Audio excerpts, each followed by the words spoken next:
استيقظت مدينة الجديدة صباح اليوم الاثنين على وقع حادث أليم ذهب ضحيته طفل يبلغ من العمر 15 سنة بعد أن صدمته حافلة لنقل المسافرين في ظروف مأساوية.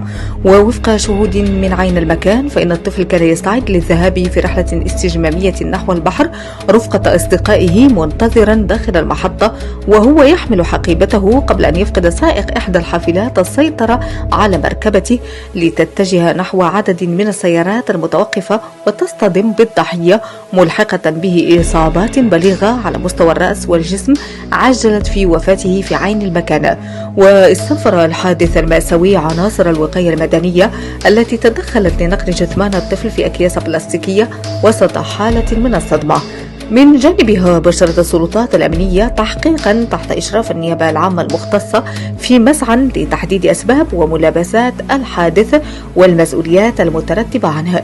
وخلف الحادث موجة من الحزن العميق في صفوف الشهود الذين لم يتملكوا أنفسهم أمام هول المشهد، خاصة وأن الطفل كان يستعد ليوم ترفيهي قبل أن تنتهي حياته بشكل مأساوي.